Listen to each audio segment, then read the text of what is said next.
Welcome to Live Well, Dream Big. I'm Suzanne Monroe, founder of the International Association of Wellness Professionals, where I've been teaching people how to live a life of wellness, tap into their passion, and go for their dreams for over 15 years. I believe living well and dreaming big starts with ourselves. This podcast will show you how to create a healthy, holistic life, empower your mindset, follow your dreams, and make a big impact. Let's dive in right now.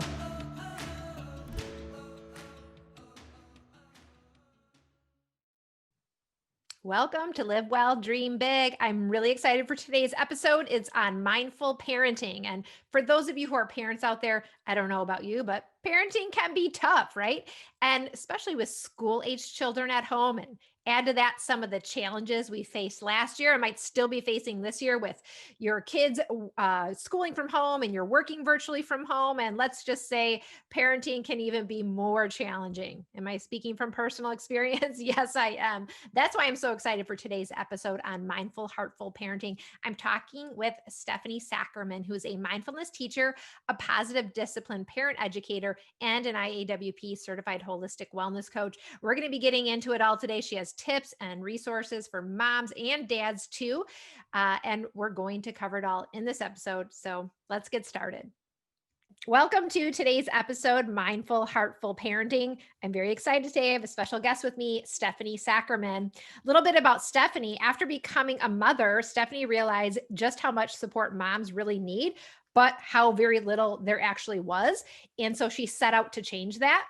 As an educator, a certified wellness coach, a mindfulness teacher, and a positive discipline educator, and the owner of Live, Love, Be Well, Wellness and Mindfulness Coaching, Stephanie supports moms with practical and accessible techniques which focus on mindfulness, kindness, and compassion. Love that.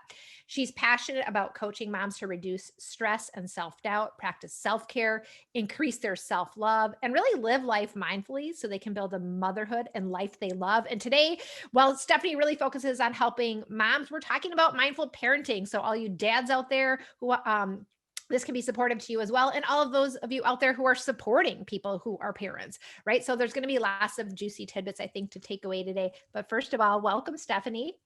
Thank you. Thank you so much for having me. I'm so thrilled to be here. Hello, everyone. So excited you're here. I'm really excited for our conversation today because as much as we know mindfulness is really important for ourselves and especially with parenting, we've been living in some kind of unprecedented, somewhat crazy, uncertain times, as we all call them. But it's really calling us to be more mindful. But at the same time, it's even more challenging with everything that might be going on in people's lives. So we'll talk. I know we're going to talk about that. But first, I really thought a good place to get us started before we get too far into mindful parenting is just to hear a little bit about your story, Stephanie, and how you got started practicing mindfulness. Sure. That's a great place to start. So, I have been practicing mindfulness for about 3 years now. And I began practicing as a new mom. So, um, I'll be really honest here and just share that my transition into motherhood really didn't look the way that I anticipated that it would. And part of that included suffering from postpartum anxiety. And I was diagnosed about 8 months postpartum. Really, it's so easy to look back and see that it was present earlier than that. But that's when I began to work with a therapist who specialized in maternal mental health. And she actually suggested that I try mindfulness. And I recognized that I needed to make some changes because for me, I felt like my thoughts were stealing my moments. I was so stuck in rumination. I was really thinking so much about the past, all of the things that I wish I had said or done differently. And then, the anxiety piece is those worries, those concerns for the future. And so I noticed that I was really missing out on these beautiful moments. And I also noticed how my stress and my anxiety was impacting really everyone in my household, even our dog, to be honest with you. And so when mindfulness was suggested to me, I said, okay, I really didn't know much about it. And, my therapist really didn't know much about it, to be honest with you, but she said, I think this would be a good strategy for you. And I remember her explaining it to me as if I'm sitting on a beach and there's boats that are passing by, and the boats represent my thoughts, and I can decide which ones I want to climb aboard or which ones I want to pass by. I really didn't know really much about anything about mindfulness and what it was really going to look like in my life. But I went home and I downloaded the Headspace app. And that was kind of where I started. So I began to meditate every morning. Now that sounds really nice, but I want to be really, really clear with everybody and just kind of like let you know what it really looked like. So my son did not sleep through the night until he was 8 months old. So I was this very exhausted mom. And we know just how much lack of sleep can impact our overall mental health and well-being. So I was really tired, and I already felt like I had these to-do lists that were so long and just kept on, like, more things were piling up. So I didn't want for this to be a thing that was on my to-do list, or if I said I'm going to set my alarm, half an hour early so I can meditate. If I didn't do that because I was really tired or we had a tough night, I didn't want to already feel like I was beginning my day with already like failing. I already didn't take this opportunity. So I said, I'm just going to meditate when I wake up. And I'll meditate for as long as I can until my son wakes up. And so that's exactly what I did. So on some days, I would be able to meditate for 5 minutes. Other days, maybe I got 10 or 15 minutes in. Some days, maybe only 2 minutes. But what was really amazing was that it didn't matter, how much time I was spending in meditation. Within a very short period of time, I started to just feel better overall. And that's actually, one of the things when I'm talking to moms and really parents, I mean, who really has time, right? We don't have a lot of time to focus in and care for ourselves, especially right now. And so what I love about mindfulness is that within just a very short period of time, I think that it's 2 weeks, according to the University of Wisconsin, scientists can actually see measurable change in the brain of someone who's practicing meditation, even for very short periods. It could be like 8 to 15 minutes a day. And that's really, really powerful. So that's how I started off. It was really practicing just that formal component of mindfulness. At that point, I didn't even know that there was another informal piece. It was just that opportunity to take time to be with myself and feel centered and grounded. Wow, what a journey. And I got to say, you said something in there that I'm like, okay, quotable. You were like, when your thoughts are stealing your moments. Is that what you said? Yeah. Like that's wow, because that kind of hits you. It's like, oh my gosh, that's almost like something that people can look for. It's like when your thoughts are stealing your moments, and I'm sure everybody's felt like that, but when it becomes too often, that could be a real clue to be like, okay, I need to look a little closer here. Yes, absolutely. Well, and I know most parents, and including myself, are, we're always thinking about our kids, worrying about our kids' experiences, spending a lot of time and energy really on, just what's going on with our kids. Yeah. What does it mean to be a mindful parent, though? Because I'm pretty sure you're going to say it's more than just thinking about your kids all the time, isn't it? Yeah, absolutely. And so I think I think being a mindful parent means continually striving for a couple of things.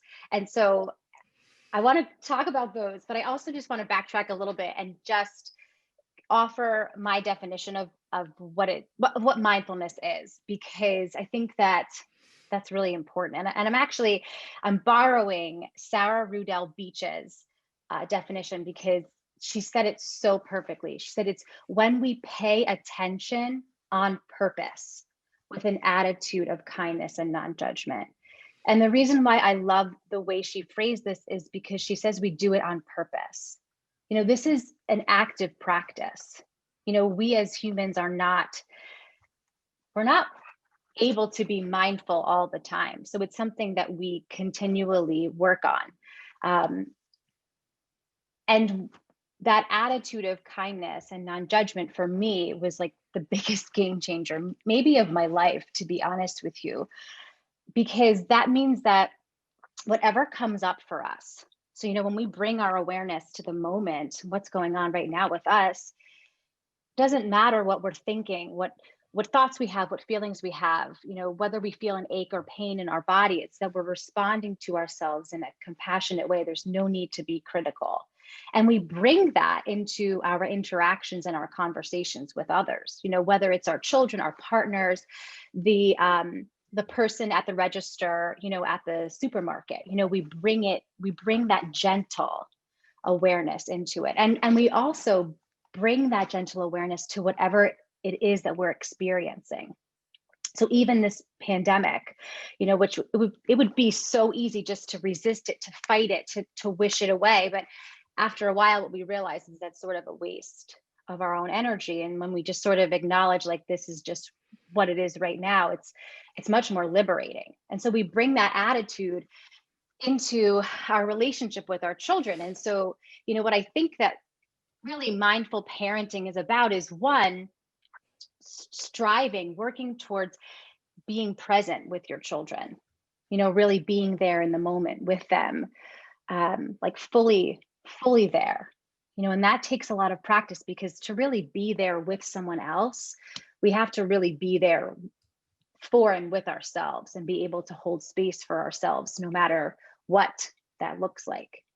So that being present, really, really bringing your attention, giving the greatest gift you can give is, your attention. It's how we show love and care. So bringing that to your children, being present. I think another thing that we work towards when it comes to mindful parenting is, and this can be really tricky, but knowing ourselves well enough and being aware of ourselves well enough that we respond instead of react. And for a long time, I thought those two words were synonymous. And I think that in different situations they are. But when I talk about responding versus reacting in mindfulness, reacting is just like those human knee-jerk things, that we do. But when we respond, that right there is a choice that we're making and what we're going to do next. So what we're going to say to our child next, or how we're going to navigate the moment next. And that is a choice moment, So I think those two things, plus the third thing is really being accepting of your child, like really fully accepting them. And I think that a lot of us come into parenting, I know I certainly did, with this idea that my son was a reflection of me. He's an extension of me, and what I tell the moms I work with is, your child's behavior is not a reflection of your parenting. Your response is a reflection of your parenting. Because what I've really come to learn, and John Kabat-Zinn talks about this in his mindful parenting book, Everyday Blessings. He talks about how our children are these sovereign beings, and they are. Like, listen, they may be little, but we can't control what they're going to do. We can say and do all of the, like, right things, all the things that the experts tell us to do, and they're still going to do whatever it is that they're going to do, whether it's something that we agree with or not. And so for me, that was actually really liberating. And so I think being able to accept our children and be with them, whatever, for whatever their wonderful qualities are, as well as maybe, listen, we're human. So whatever their flaws might be and things that they're, working on, being able to be with them, and hold space for that. Those are the things that I think make up a mindful parent. But I think that it's also knowing that you're not going to be perfect at those things all the time. It's like more about, no matter what yesterday looked like, today you're still going to get in the car and like drive towards this, mindful parenting goal. Like, you're on the journey, like I think you said.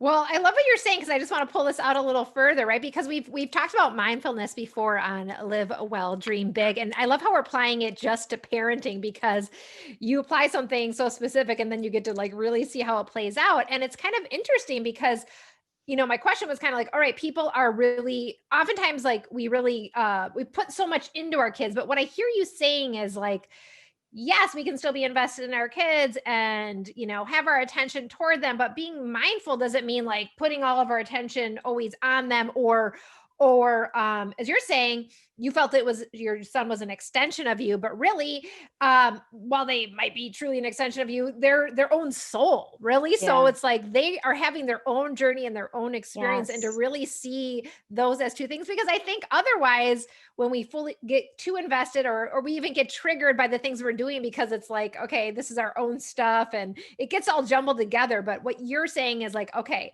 we've got two human beings with sort of two paths that are happening in life, and there's some overlap, but it's not totally glued together.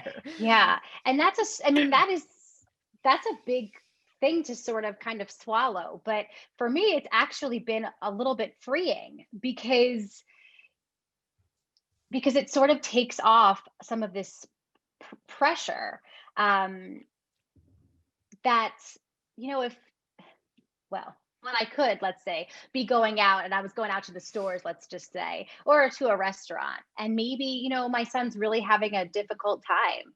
One of the lessons that I really had to learn was that it doesn't really matter, if anybody's looking at me, you know what? It doesn't really matter, like I can be doing all the things. I could have prepped my son, I could be doing everything right, but you know what? He's still his own person and he's going to react the way that he's going to react, just like we all are going to. And I don't need to control that. And when I have that realization, what that does for me is actually make make me more compassionate and have greater patience when I'm responding to him and then to myself too. That's a great example, right? Because you'll see parents who are like totally freaking out at the grocery store, like getting so upset. And you're right. I think the sense is like they feel they're being watched, and they feel that others are like, how are you going to handle this? Versus like, okay, it's just me and you here. Like, what is the mindful thing to do? That's an awesome example. I know. And you shared a little bit about your story as we got started. Let's dig in a little bit deeper here, because um, you had this time when you started practicing mindfulness. It sounds like obviously it's shifted your life in a big way, or you wouldn't be here Yeah. today. But how did this start? I mean, you have this practice of mindfulness. How did it really impact how you started showing up as a parent? Because, it all sounds good, but what are the real results here that you started to notice?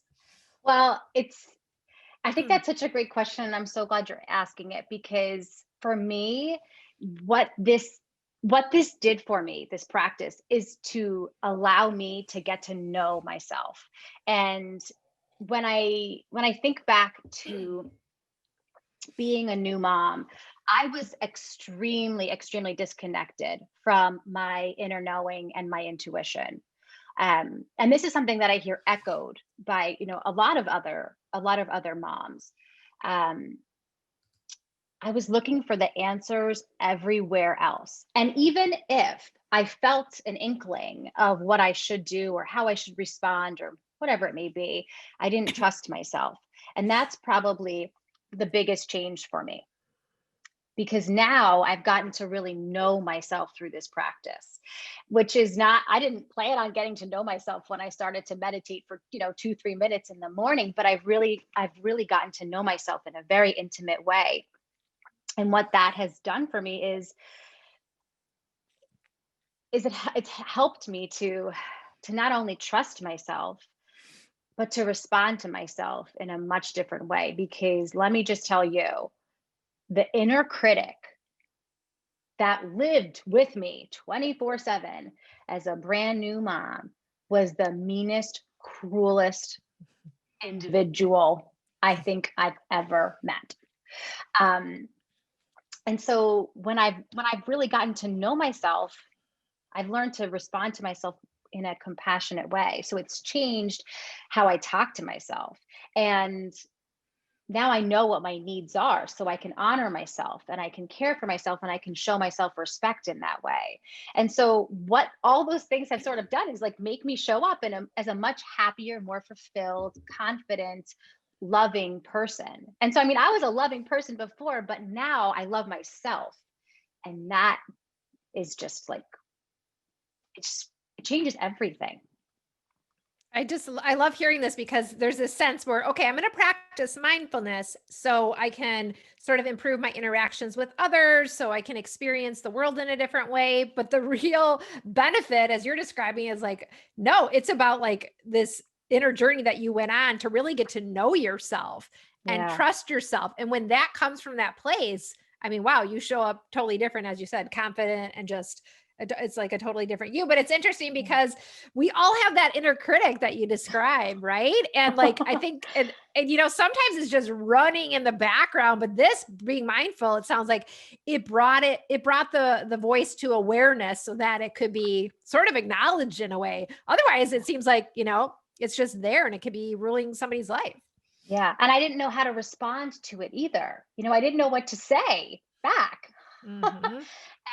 And so with mindfulness, a piece of it, the way that it was taught to me and the way that I teach it is self-compassion, which is really treating yourself the same way you would treat a friend or someone who you care about. And so all of a sudden I had this I had this tool for how to respond to that inner voice. Um and it's just really remarkable what changes when you're kinder to yourself. Yeah. It's Yeah. a amazing stuff and that impacts everything else. So I love hearing about that. I mean, let's face it though, we are in these challenging times as we've been talking about. Last year was really hard for a lot of people and maybe this year is going to be too, right? We don't know exactly what's up ahead. There's been just so much for people to Yeah. carry. I know I've talked to some parents who are just like truly at their wits' end. I mean, if life was hard before, it's kind of like everything has come to the forefront. It's super hard now. And with this going on so long, it's like when you don't see an end in sight and maybe people Yeah. have tried to adjust, but if they're not mindful parenting, the things are really starting to show their face, whether it's virtual schooling or just other responsibility. Everything just, I guess I'm saying everything seems amplified right now. Yeah. And Oh there's just yeah. this sense of parents are like, I need a break. Like seriously, just can I check in somewhere for like a couple of days? Speaking from experience here, maybe, but just, they need a dose of calm. And I think everybody these days, not just parents, seem to be on this quest for like, okay, where do I carve out this calm in this space? But it feels hard to get a minute to yourself, I think, too, Yeah. with everyone living under closer quarters, at least. Um, so if we can't do that, we can't get necessarily all that time away from us. Like, where does mindfulness come in here? How can mindfulness help us get to this place that we're looking for, this calm or this serenity?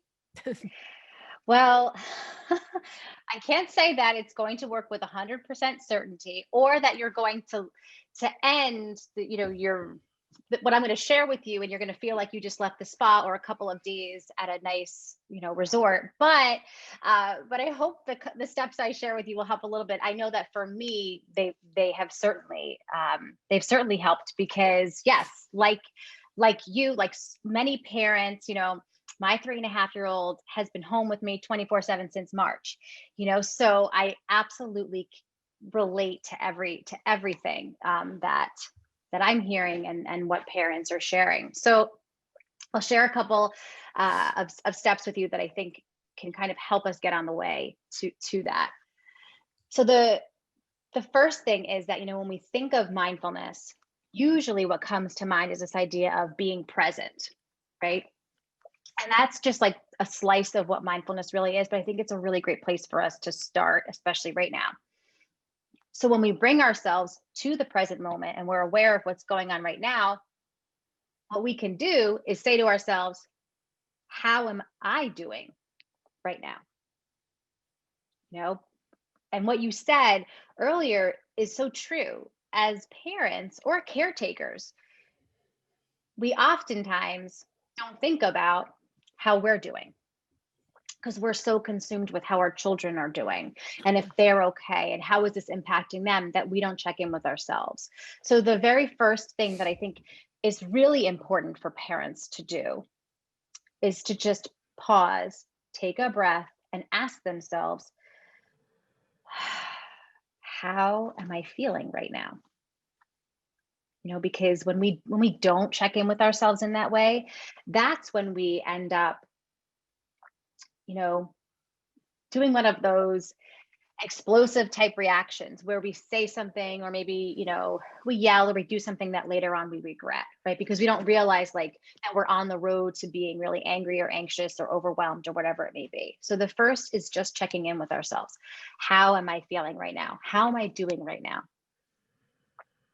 And the thing is that when we check in with ourselves in that way, especially right now when we're all under this sustained stress, the answers that come up, they might be kind of uncomfortable. We may notice that maybe we're feeling really lonely, or maybe we're feeling really sad or disappointed, or we're grieving, in some way. And so whatever comes up for us, the second piece of this is to respond with that same self-compassion. And that's, I really think that's like why I fell in love so much with mindfulness, because as a woman who was experiencing postpartum anxiety, on some days I wouldn't have many anxious thoughts. And the next day I could say to myself, what's wrong with you? Why are you feeling this way again? I thought we were done with this. Like, you're never going to feel better. But that wasn't going to help me at all. So instead I could respond to myself and say, this is a difficult situation and you're doing the best you can. So let's be a little bit patient and caring with ourselves. And so we as parents can do that now too.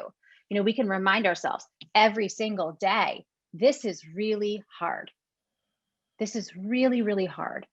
And so maybe we need to, be patient or be a little bit compassionate with ourselves. Or maybe we need to forgive ourselves because we did have one of those big reactions, so responding to whatever comes into our awareness with that kindness. And then the third thing is to ask ourselves another caring question, which is, what do I need now? So now that we've recognized, hey, I'm feeling really stressed, what do I need now? What would feel good to me right now? And doing something, and I'm talking about like really small, super small, to care for ourselves. And we can do this a couple times throughout the day. And so when I say small, like I even mean something like, maybe you are trying so hard to get everything done and you're trying to give, your 100% at work, in your study. And meanwhile, you're like rushing back and forth to also help your child do virtual learning. And then at 4 o'clock, you realize you haven't even gone to the bathroom all day. You've been holding it because you just have been trying to get stuff done. The truth is that was me as a new mom. I was holding it all day. I felt like I had no time. I had to get things done. I mean, how unhealthy is that for our bodies, right? And meanwhile, like when I say this to other mothers, they can relate. So like, I know I'm not the only person who has done this, right? And so whether it's something so small of listen to your body and honor it if you have to go to the bathroom, or you realize like, hey, all I've had to drink today was that giant cup of coffee. Like maybe you're going to go get yourself a drink of water, or you realize like I'm on the road to feeling really stressed. So I'm just going to do a shoulder roll. Just like these teeny tiny things. And if you can do more, if you can stop and you can do 5-10 minutes of yoga, or you can do a 5-minute meditation, great. If you only have time to take 5 mindful breaths, like that's fine too. You do whatever. But I think that if we can sort of care for ourselves in these like really teeny tiny ways, like in these little pockets throughout the day, that adds up. I'm sure it wasn't the miracle answer you were looking for. Oh, I mean, what I love about it is that I think sometimes people hear, okay, we're going to talk about mindful parenting, we're going to talk about mindfulness, and now we're going to have to carve out another hour of our day to like add in another thing for our wellness. And we're all like, I don't think I have time for this. But it's like this practice that you just kept coming back to. And the fact that it could just be a quick check-in or 5 minutes. And what I hear you saying is basically like this pause, like when things start to feel like they're spinning out of control, instead of like riding that roller coaster, like just stop, check in, ask yourself how you're feeling. Do I just go to the bathroom? Do I need 5 minutes? Do I do a shoulder roll? And it kind of reminds me of where I was last night. I'll share this story. We were having some family who are in our bubble over for dinner last night. And normally what I found, I need to practice a little bit of mindfulness and meditation at the end of my day before I go from doing work into then being mom. And it didn't happen yesterday. And here, the result of that was, okay, I'm getting dinner ready. Everything's going crazy. And all of a sudden my son, guests are going to be arriving soon. And my son is like, let's play. And I'm like, can you not see how busy I am here right now? Right. But then I kind of was like, all right, take a breath. And, I was like, we got a couple of choices, I'm busy right now, but you could either help me, let's find something you can do, or you could bring your game in here, but I can't sit down with you right now and do it. Um, Yeah. so I caught myself because I'm like, oh, I'm talking to Stephanie tomorrow. So how can I be more mindful here and say, instead of saying, I'm too busy or whatever. So it was kind of interesting because it was a little bit of a pause. And that's here it's what I hear you saying. It's like, okay, just stop. Anybody can stop for 30 seconds or a minute Yeah. to do Yeah, that check in. absolutely. Yeah. And I think like those are choice moments. I think it's Dr. Shauna Shapiro who talks about that. But we have these choice moments all the time. We just don't always see them, but when we can pause, we can say to ourselves, how can I best navigate this moment? Like, wow, what a mindful way to respond, right? And then usually you're going to respond and do your next action is going to feel a lot better to you. Um, which is Right. which is great. Yeah. And when we don't take that time to respond versus react, as you said, and we don't do that pause, let's talk about what can really happen: mom guilt, Yeah, or for I sure. also am calling it dad despair for all the I dads like that. Did you joining coin us. that term? Because as we were talking about this, and I know your focus is on moms, but we're also talking to moms and dads today. I was like, wait, not just mom guilt, what's another one? Dad despair. I love to come up with these little phrases. So, uh, many moms and dads seem to experience mom guilt, or we'll call it dad despair, myself included. I've really worked on this over the years to become more aware of what's coming up for me. But I think parents tend to suffer from this guilt and despair these days. We put so much pressure on ourselves, how we're Yeah. doing as parents. And then there's this added layer of guilt that makes it even harder. Let's get to the bottom of mom guilt or dad despair. What is causing mom guilt? And how does mindfulness come in here? How can it actually help with it? Um, well, I think that it's really pervasive. I mean, honestly, I don't think I've ever met a mom who hasn't felt even the slightest bit of mom guilt. And I think that there's lots of reasons, lots of things that contribute to mom guilt. You know, I think if we look over the course of history, women have had this learned sense of that they're the caregivers, and that is their role. And when we talk about caregiving, we're not talking about caring for yourselves. It's taking care of others. Um, and I think that when when a woman becomes a mom, um, that's just sort of magnified. And there's these huge, huge societal expectations that are out there. I think really for both parents, it doesn't matter if you're a mom or dad. There's an expectation, but I'll talk about moms more because that's who I work with. But these huge expectations, some of which come from you know societally, like we look at a magazine or we see somebody in an advertisement or in a movie or wherever, and we think that's what a good mom's supposed to look like. You know, a lot of it can come too from our family. It can come from our partners, and what their their upbringing was like. So all of these things sort of come together, and I think that when something doesn't look the way that we think it should, the initial reaction is, what's wrong with me? And we blame ourselves. And I think that's because our identity is so tied into how we feel we are as parents. Um, and I don't know if there's really any stopping that. But I think that what we can do is learn how to respond to it in a way that feels better. Because I used to let mom guilt just swirl around my head, not just for hours, but like for days. And when we are stuck in our heads and we can't be present in the way that we want to be with our loved ones. And so when we can remind ourselves that we're all human beings and we're all doing the best we can, and being human is just inherently to be flawed, like, and that's okay. There's no need to be perfect. And you are talking to a recovering perfectionist here, so always striving for that. But when I recognize that there's really no need to strive for it, because everybody's going to be struggling at some point. We all have different seasons. Our struggles may look different, but we all are we're all these humans, and it's really hard to be a human. And so when we can say to ourselves, hey, I made a mistake, and we don't beat ourselves up over it, we can let that guilt either be or let it go, much more quickly than if we don't give ourselves that same grace. I love that. It's like letting go of this perfectionism then kind of allows you to escape the guilt piece, right? Because if you're holding your standard to a certain place, then you're never going to achieve it. Therefore, you're always going to feel like you're not there. You're always going to put that guilt on. So it's really that awareness that you're talking about, which it sounds like comes from a lot of the inner work you did. And, many of we're really big on doing inner work here at the IAWP in our conversations here through Live Well, Dream Big. But it's because it's truly at the crux of so many challenges, no matter what area of wellness you're looking at in the Wellness 360 wheel. If we can discover what's really at the root of our challenge and then start from within, I think we can really make greater shifts. We can actually transform ourselves rather than making quick changes that just don't last.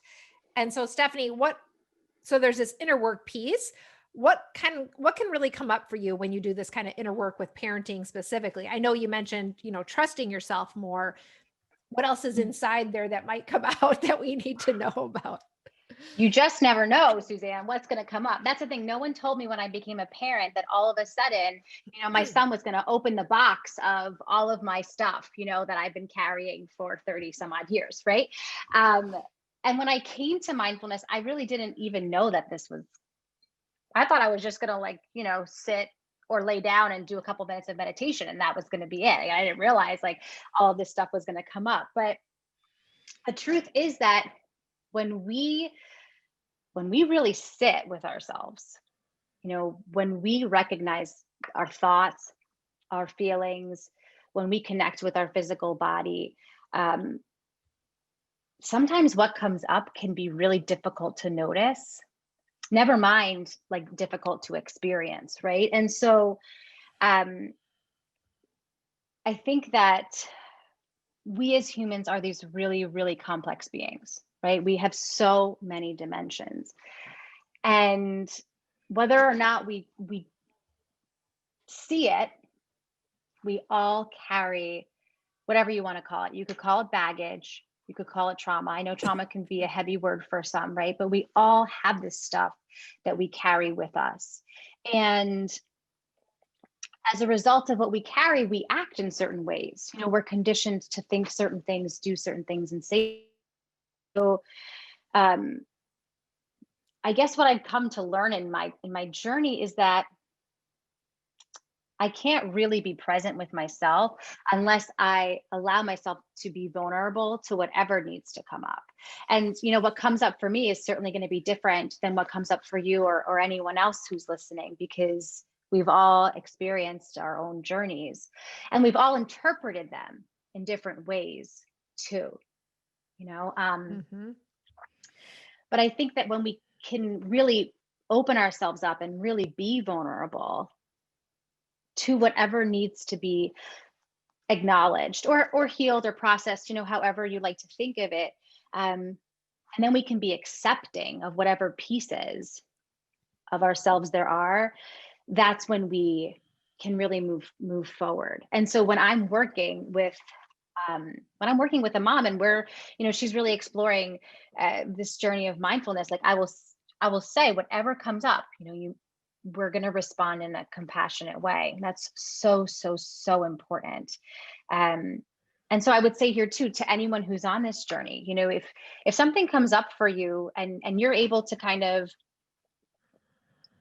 work with it yourself, that's fine. But if not, there's so many people out there who can help you to sort of work through some of this stuff, whether it's a therapist, a coach, you do breath work, other healing modalities. But what's so beautiful is that when we do allow ourselves to heal, that's when we can show up in that way that we want to for our children, and we don't pass on that wound to them, which is Hmm. just like huge.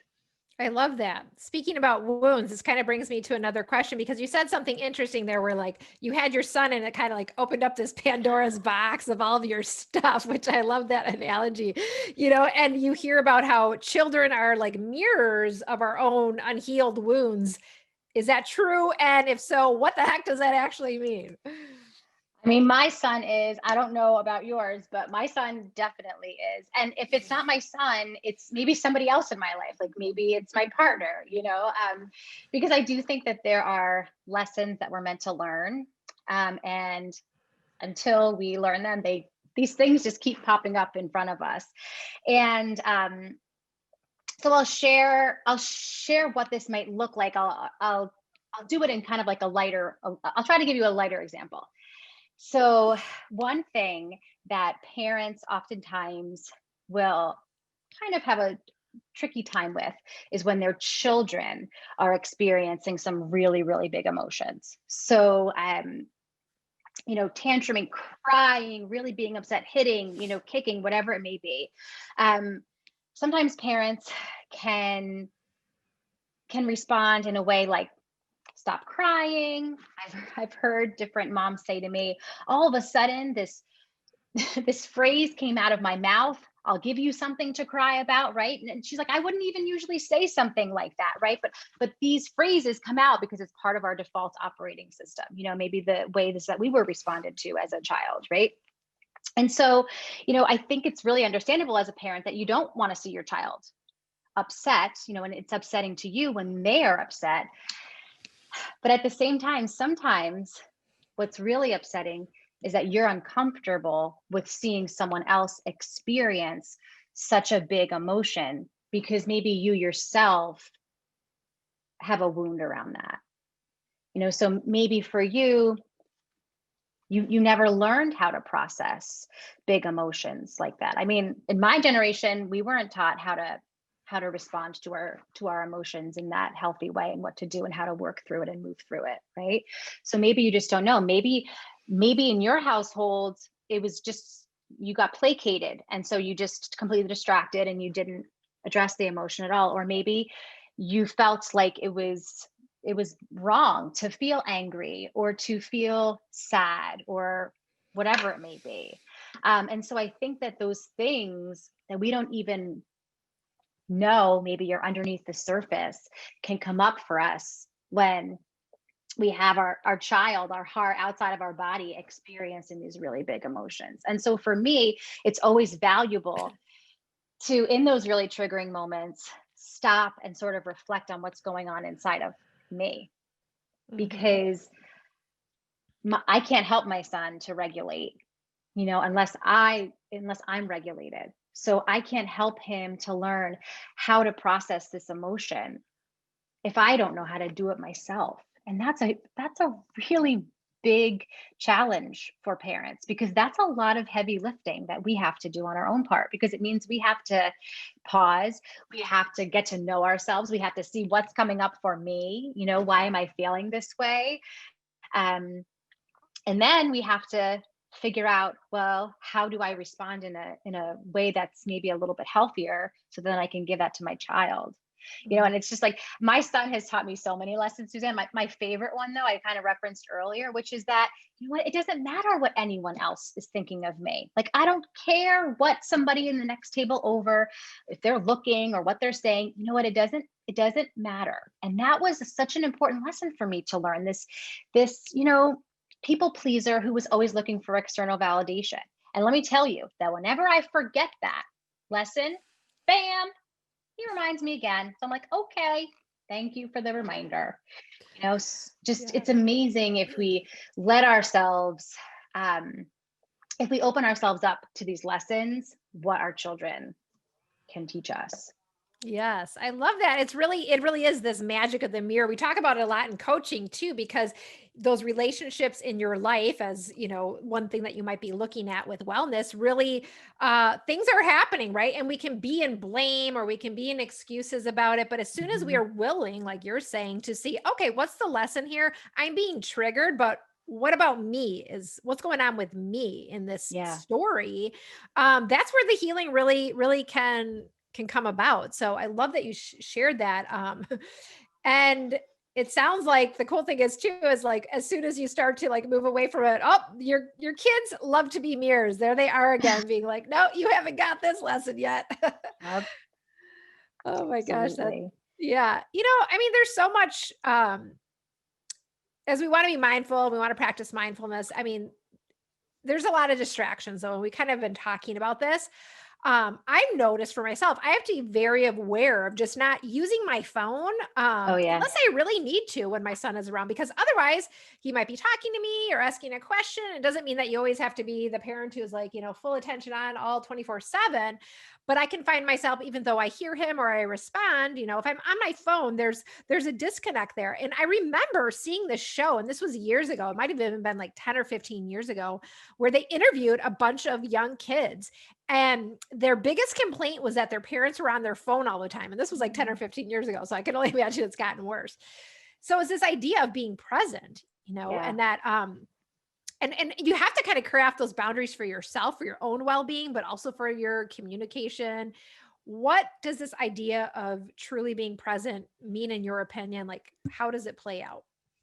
I think that to be truly present, you first have to, well, I think it's to really be there. But first, you have to really be there for yourself, And so that means, regardless of what you're thinking or feeling, whatever the emotion is, that you hold space for that. And I think that that's part of the reason why so many of us distract ourselves on our phone. It's a lot easier to scroll than to think about what what's really going on in your head, your heart, your body, right? And so whether it's scrolling or whether it's going into the pantry and eating something or having the glass of wine or the extra cup of coffee or whatever, people we really do know how to distract ourselves in many different ways. And we don't even recognize that we're sort of distracting ourselves from our thoughts and our feelings. But so the first piece of it is to know yourself, and then once you can really be there for yourself without distraction, then you can bring that into your other relationships. And so, we're talking a lot about our children here, but even with our partners, if you have a partner, I think part of holding space too is that sometimes it could feel really hard to like muster up compassion or patience or understanding for the other person. But when we learn how to do that for ourselves, it becomes a little bit easier, and we can with mindfulness we have a greater perspective.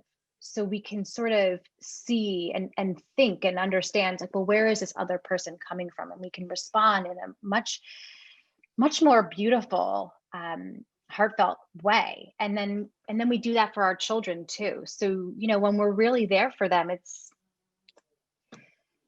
whatever they're doing, however they're being, however they're showing up, however they are, whoever they are, just really being present with them. And I love what you said about how you could be on your phone and you're not even really maybe looking at him. You're talking to him, but maybe you're not really giving your undivided. And I think that when we put the phone down and we can connect with someone, um, then we're doing that empathic engagement, right? And that is just so incredible, the power of that, for our stress, but also for our connection with someone else. Mhm. Yeah, and I'm just kind of like wrapping together everything you've shared so far, because there's this idea of being present, of trusting yourself, of being willing to pause, carve out the time. But it all kind of comes back to the self, where so Mhm. much in our life feels like everything's out there, kind of happening out there right to us. And the analogy or the picture I'm getting right now is the oxygen mask, right? You always put the Yeah. oxygen mask on yourself first before your kid on the plane. And yet it's not something we would necessarily apply to this idea of mindfulness. But if we can do this, as you're saying, everything else is going to be taken care of in a different way. Yeah. So that's what's kind of coming through. And I know that hearing this episode, everybody out there live today and our listeners as well might be like, okay, this is a good idea. I'm gonna do everything Stephanie said. I'm gonna try to remember to do all these things. But sometimes time goes on and then we forget to do it, because mindfulness, in my opinion, is a practice. We have to keep practicing it to really allow it to be, part of how we live and respond, as you said.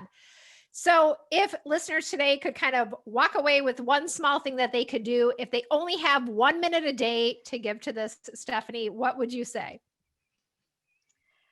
So, okay, if you only have 1 minute to give, I'll share one of my favorite strategies to bring us into the present moment. It's called 2 feet, 1 breath. You may know it. It's a beautiful, very simple strategy.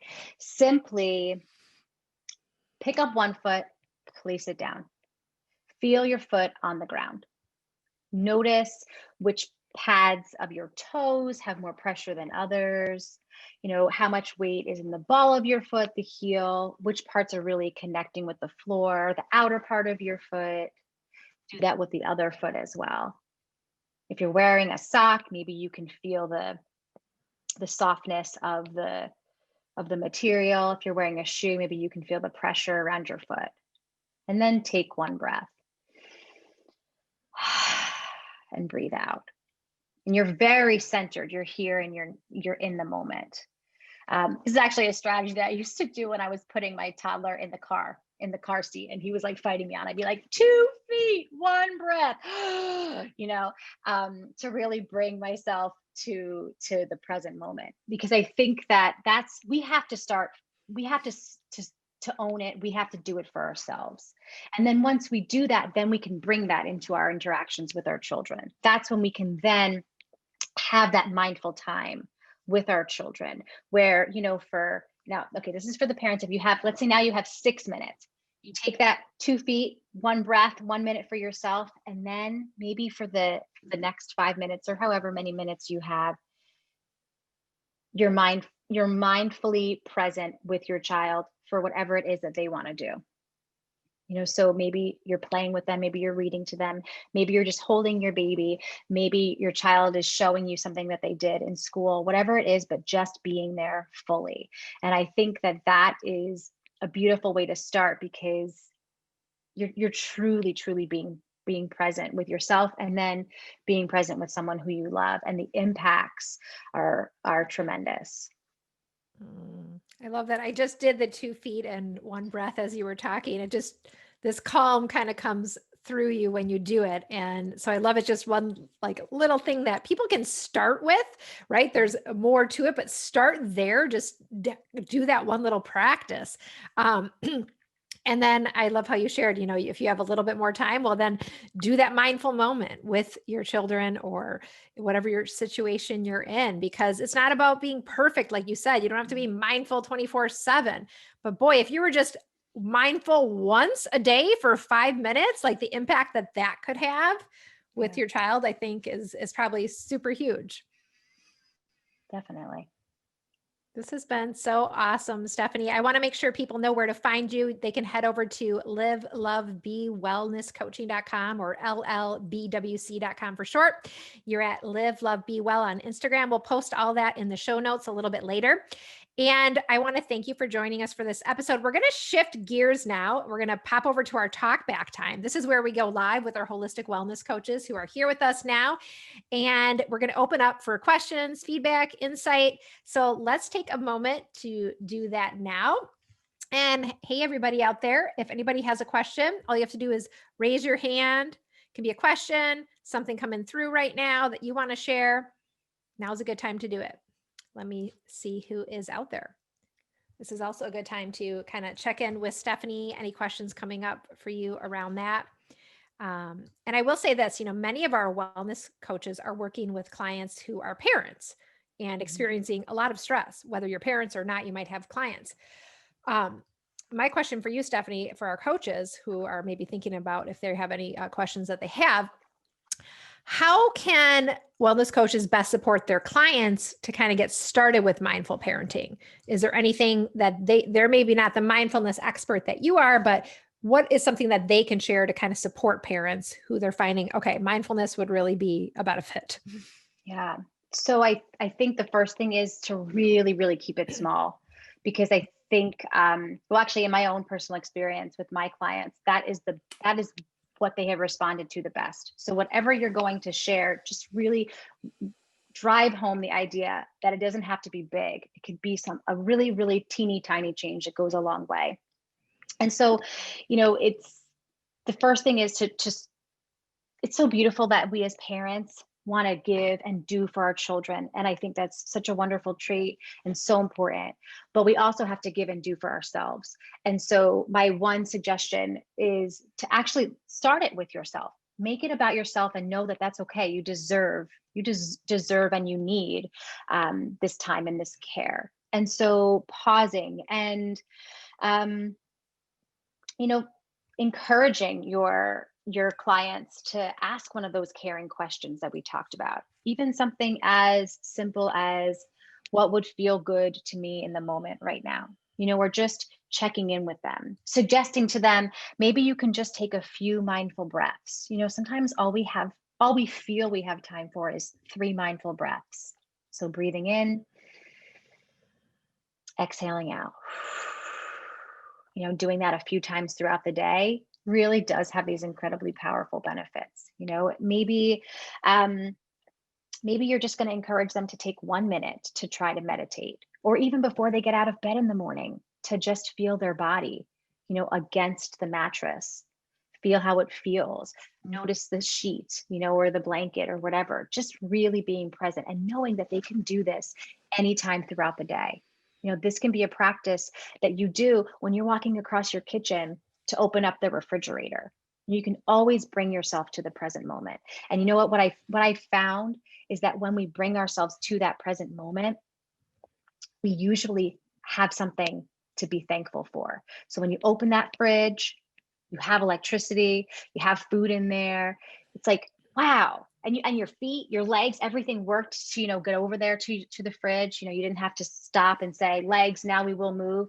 All these things just sort of happened. Your body's working, you're alive, right? And so if we can just shift into that grateful perspective, there's a lot of, that's just so powerful. Change can happen right there. And so there's so many ways to begin to bring this practice into someone's life, and suggest all of these things. And then they can sort of feel out what feels right for them, because your practice is your own practice. And so what feels right for one person isn't going to be the way that someone else practices it, and that's okay, because for me, this practice is a way to honor yourself and to care for yourself. And so if you want to lay down and a guided meditation tells you to be sitting, you lay down. This is your time to honor yourself, so do it for yourself, honor yourself. And when you're filled up, it's so true. The way you show up is just in a much more beautiful, loving, compassionate, patient way. And that impacts your whole family, and that will come back to you. That's powerful. And I love it. It's all about trying that one little thing and sharing that with people. And it really starts with each of you out there, right? We can't go out and tell people to be mindful if we're not being mindful, right? It kind of comes back to the magic of that mirror, right? If you're having a lot of clients who seem very detached from any sort of mindfulness, take a quick look at yourself. Is there anything there that you want to check in with yourself, and, practice the things that are coming through for you. And that can be also something you can share too. So I wanted to add that, but let's go to you guys live. Anybody out there want to share something they're going to try in terms of mindfulness, whether it's with parenting or just another practice that came up? Ben is raising his hand. Let me give him a microphone. Can you hear me now? There he is. Hey, Ben. Hi, moms. It's great to be a part of the Yay. The one thing that kind of you talked about the mask and the analogy of the mask. The one thing I'm picturing for myself to help me grasp some of the concepts today is that mindfulness is the canvas in terms of it's the canvas. Is it rough? Is it smooth? Is it white? What color is it as I approach the situations? And like the frame of my canvas will be my self-care. Is it going to be ornate? Is it like what things will I choose to be on that frame? What tools will I use? And then now my responses are my paintbrush, my colors and my strokes, and really being mindful of how I'm going to do it with respect to the canvas and the frame. So that kind of what overwhelmed me. Oh, I love that came through for you. Are you an artist, Ben, or is this Not at just all. Not at no? all. No. It's I feel interesting how different things come through. yeah. Yeah. That's awesome. Thanks for sharing that with us. What color paint is going to be yours today? Vibrant, like lots of bold colors. Lots of Very bold. cool. Thanks Thank for you, sharing. Stephanie. Oh, thank you. That was great. So beautiful. And that's just it, right? It's like we can hear all this, we can learn all this, but it's not until we kind of like take it in and apply it to what's going to like work for us, like what resonates, just like Ben is sharing, and hopefully all of you are taking in. It's like, okay, what am I going to do next? You know, like what really speaks to me so I can bring this through into real life, right? We can fill ourselves up with every podcast in the world, but if we don't take that action, we don't apply it, we don't make those shifts. We don't make those transformations. So I love how you guys are bringing this through. Anybody else out there want to share? Let's go over to Sabrina. I'm mute. Hi. Hey, Sabrina. So this was awesome. Thank you. I'm not a mom, but I am a mother figure. Sometimes I'm called Mother Teresa because I want to help everyone. But this was just an affirmation, a clarification of everything that I've been working on.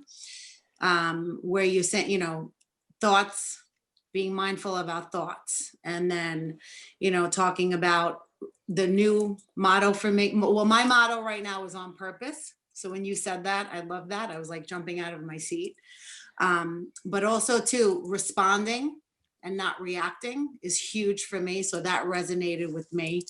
And being accepting first, right? Going inside and being able to do all these things for ourselves first, right? So that we can then guide our clients. So what you said today just resonated for me on so many levels. And also I'm working on my niche. So this is really, has been really helpful. So I appreciate it. Oh, thank you so much. I'm so glad. That's awesome. Thanks for sharing, Sabrina. Sounds like some stuff is coming up for you and how you can bring this through. I love that you shared that. Anybody else out there? Talk back time. Let's go over to Melanie. Hey, Melanie. Hi. How are you? Good. How are you? Good to see you out there. Yeah. I'm a mom of 4 kids, and it seems like so many of the things that you said, I was just like, yes, preach, go, yes. And 2020 has been, challenging for so many reasons. And my youngest has epilepsy. And we have been dealing with so many seizures and emergency room visits and hospital stays since March. And I feel, someone said to me yesterday, how are you taking time to process all of these things that just keep happening? Because every week, something's happening. And I'm like, I'm not. I'm not taking time to process because I'm so busy responding. And so I think one of those big things you said, was having that choice, to be reactive or to respond. And I feel like, you have the distance learning going on, and you have a world pandemic, and now you have, major health concerns that aren't related to a pandemic. And how do you juggle all these things? And being compassionate to myself was not at all on my radar. And so hearing until recently when I'm just like, I have to buckle up because 2021 is really no different than 2020. It doesn't magically change on January 1st. And if I'm going to survive this for my kids, I've got to do some changes to make sure that I'm ready for whatever comes ahead. And so I'm just so appreciative for the work that you do and the space that you hold for moms, because it feels so heavy when you're the one responsible. And you almost have that decision fatigue. Do I send him to school? Do I not send him to school? Do I do this? Do I not? the heaviness of decision fatigue almost paralyzes me to a numbness. Like I don't know, I cannot make the right decision because what's right for my daughter might not be right for my son.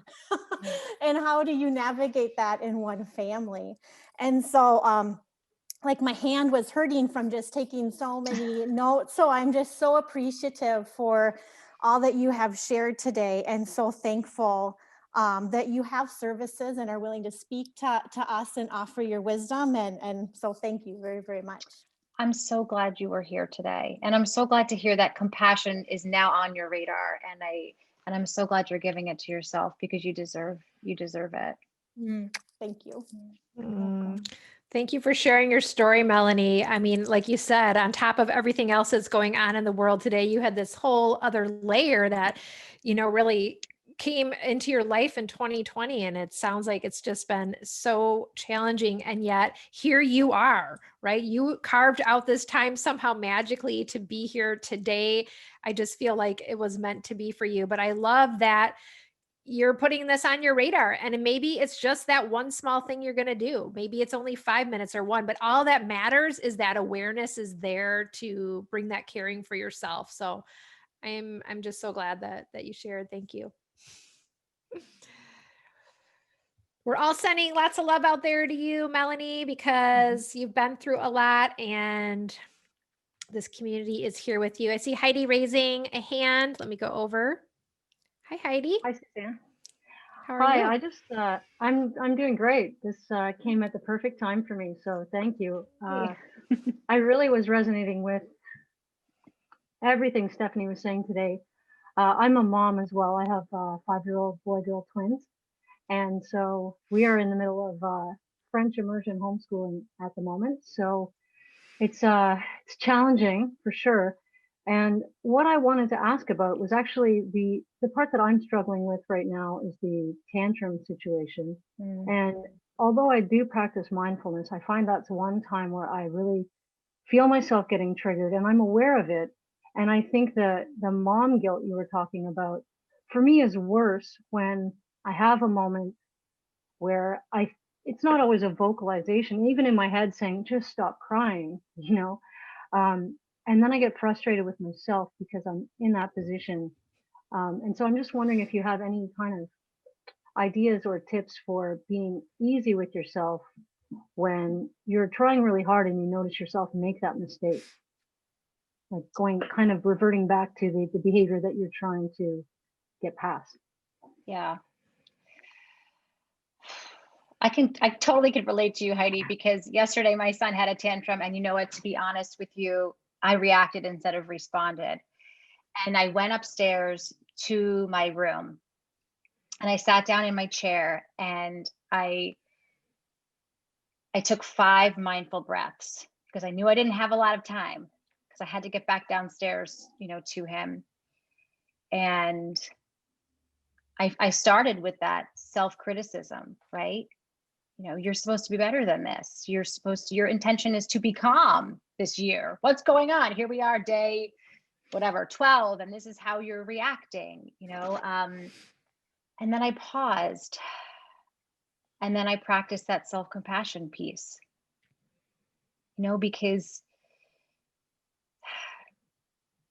I've been with this sweet little boy all the time since March. With what kind of outlets do we have? What kind of break have I really had?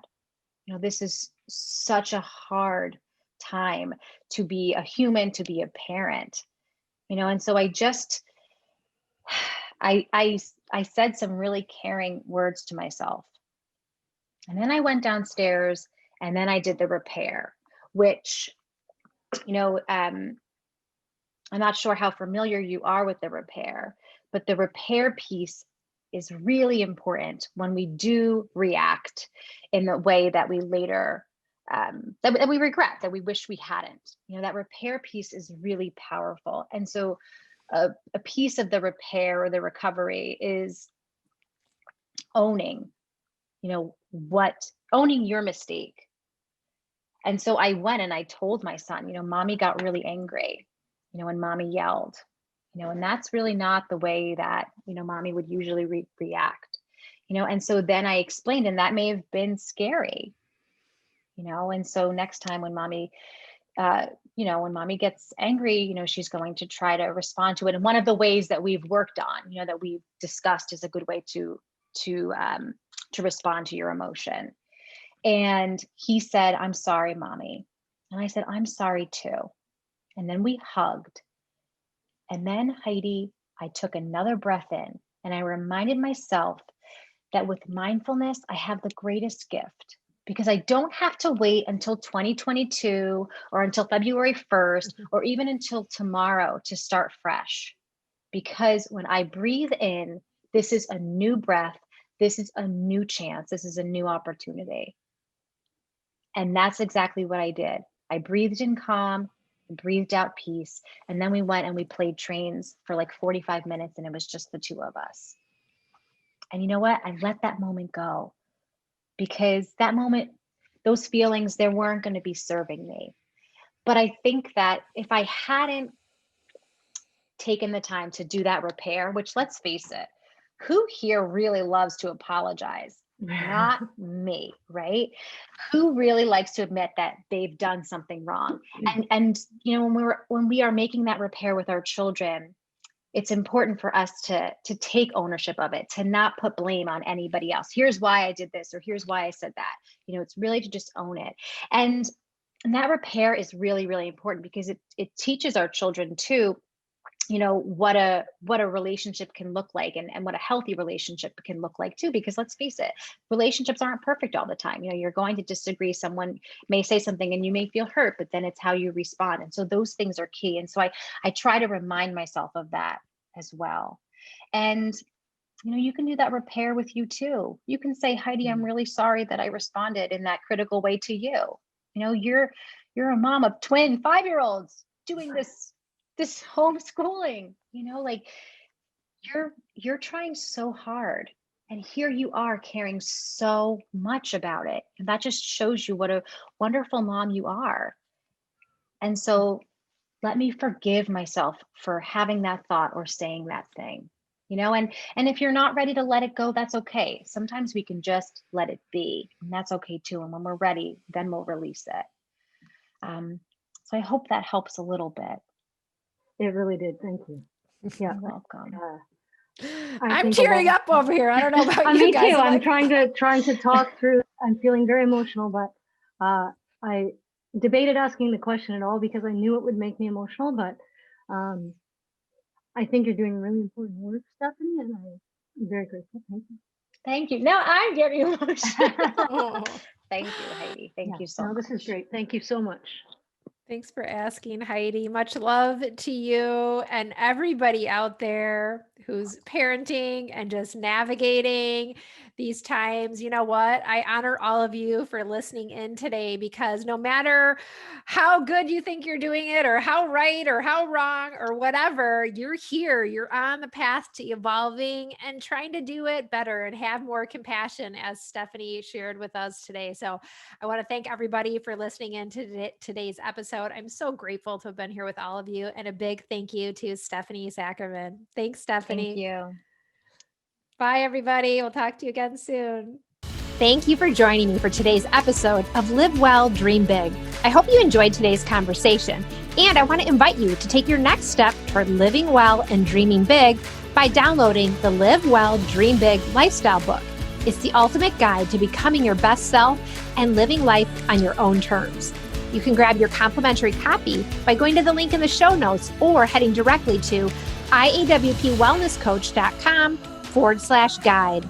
That's iawpwellnesscoach.com/guide.